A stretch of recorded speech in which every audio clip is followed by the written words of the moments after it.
Selama ini, kita hanya mengenal Wong Fei Hong, atau Wong Fei Hung, sebagai jagoan kungfu dalam film-film Cina. Dalam film itu, karakter Wong Fei Hong diperankan oleh aktor terkenal Hong Kong, Jet Li. Namun siapakah sebenarnya Wong Fei Hong?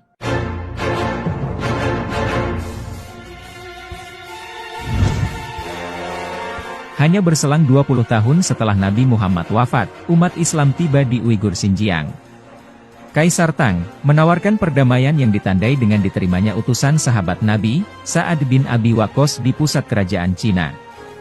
Uighur bergabung ke dalam Daulah Islamiyah di masa kekhalifahan Utsman bin Affan. Dari Uighur inilah, teknologi kertas berpindah dari Cina ke negeri-negeri Muslim, sehingga dimulailah penyusunan Mushaf Quran Utsmani. Selama lebih 1400 tahun atau 14 abad, Uighur tetap menjadi negeri Muslim. Walaupun pernah dikuasai Mongol di abad ke-13 Masehi. Bahkan di era imperialis Eropa menjajah Cina, para jagoan bela diri kungfu Uighur Xinjiang ikut terlibat dalam perlawanan mengusir penjajah Eropa, salah satunya dalam tragedi The Boxer, di mana banyak jagoan kungfu Uighur menghabisi tentara gabungan Inggris Eropa di kota-kota Cina tahun 1900-an. Ketika tokoh komunis mau terusir dari kota-kota Cina tahun 1940-an, ia lari ke Xinjiang, menumpang hidup di wilayah Uighur. Namun kini, pemerintah komunis berbalik menghabisi semua simbol Islam dari negeri Cina. Sejarah terkait Islam di Cina, sudah banyak yang dihapus. Yang tersisa dan sudah banyak diketahui, adalah legenda Cheng Ho. Karena para kaisar dinasti Ming di abad ke-15 Masehi, didominasi oleh gubernur dan jenderal. Kemudian saat revolusi Cina oleh Sun Yat-sen tahun 1910, masih ada tersisa jenderal Cina yang beragama Islam. Inilah yang membuat kita akhirnya tidak paham, kalau Wong Fei Hong itu seorang Muslim. Wong Fei Hong adalah seorang ulama, ahli pengobatan, dan ahli bela diri legendaris yang namanya ditetapkan sebagai pahlawan nasional Cina oleh pemerintah Cina. Namun pemerintah Cina sering berupaya mengaburkan jati diri Wong Fei Hong sebagai seorang Muslim, demi menjaga supremasi kekuasaan komunis di Cina.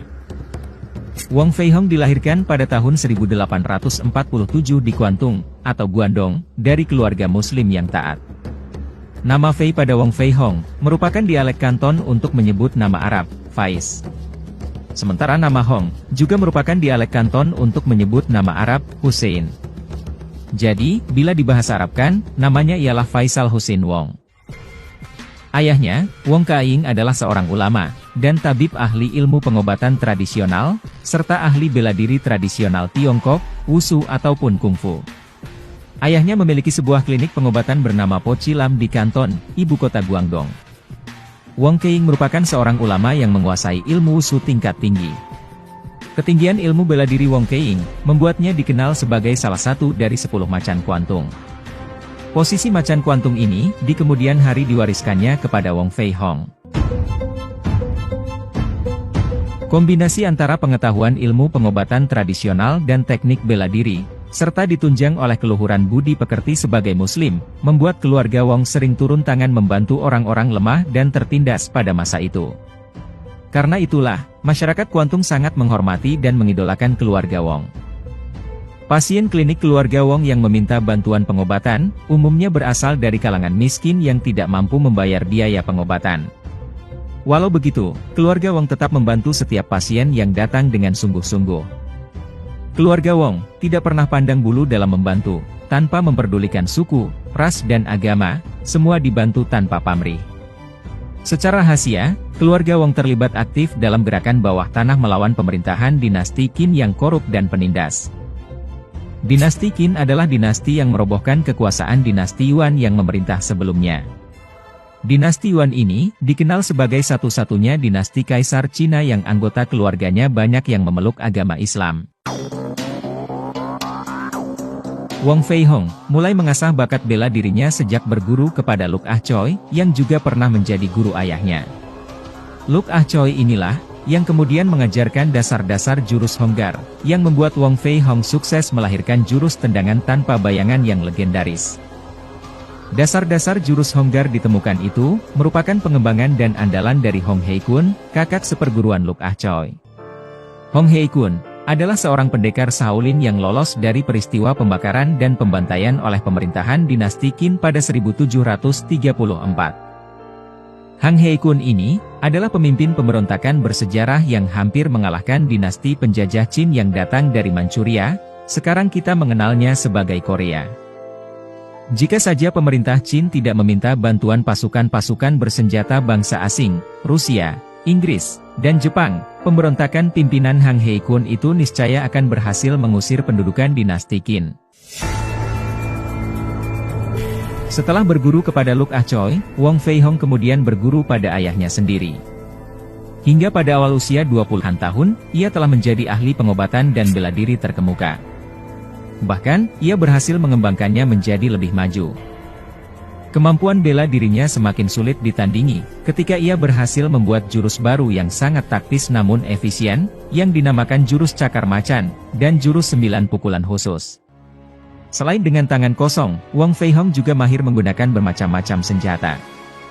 Masyarakat Kanton pernah menyaksikan langsung dengan mata kepala mereka sendiri, bagaimana ia seorang diri dengan hanya memegang tongkat, berhasil menghajar lebih dari 30 orang jagoan pelabuhan berbadan kekar dan kejam di Kanton yang mengeroyoknya, karena ia membela rakyat miskin yang akan mereka peras.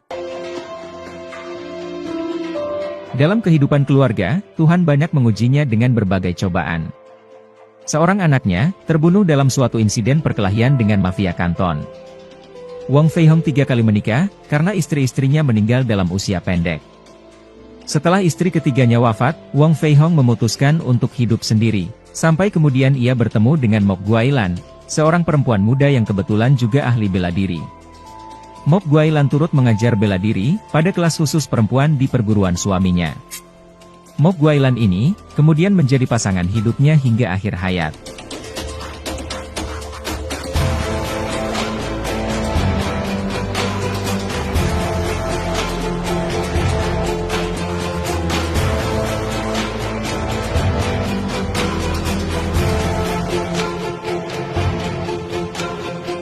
Pada 1924, Wong Fei Hong meninggal dalam usia 77 tahun. Masyarakat Cina khususnya di Guangdong dan Kanton, mengenangnya sebagai pahlawan pembela kaum mustad'afin, yang tidak pernah gentar membela kehormatan mereka. Siapapun dan berapapun jumlah orang yang menindas orang miskin, akan melawannya dengan segenap kekuatan dan keberanian yang dimilikinya. Wong Fei Hong wafat dengan meninggalkan nama harum, yang membuatnya dikenal sebagai manusia yang hidup mulia. Walau begitu, kisah tentang Wong Fei Hong ini, oleh situs Kominfo dilabeli sebagai disinformasi, karena narasi ini memang ada beberapa kejanggalan. Di antaranya, ketika keluarga Wong terlibat dalam gerakan melawan pemerintahan dinasti Qin yang merobohkan dinasti Yuan. Padahal, dinasti Qin berkuasa tahun 221 sampai 206 sebelum Masehi, sedangkan dinasti Yuan berkuasa tahun 1279 sampai 1368, ini kesalahan kronologi yang fatal. Saya rasa, ini hanya kesalahan penulisan. Kemungkinan, yang dimaksud adalah dinasti Ming, yang berkuasa tahun 1368 sampai 1644 Masehi. Karena dalam sejarah, dinasti Ming inilah yang meruntuhkan dinasti Yuan dengan pemberontakan petani. Dan yang dimaksud keluarga Wong, kemungkinan adalah kakek buyutnya. Karena, Wong Fei Hong sendiri, belum lahir di masa itu. Lalu, penerapan kata Faisal menjadi Fei menurut aturan sistem bahasa Mandarin, katanya tidak memungkinkan hal itu bisa terjadi. Kemudian, Museum di Foshan tidak menyebutkan bahwa Wong Fei Hong adalah seorang Muslim, demikian pula catatan biografinya.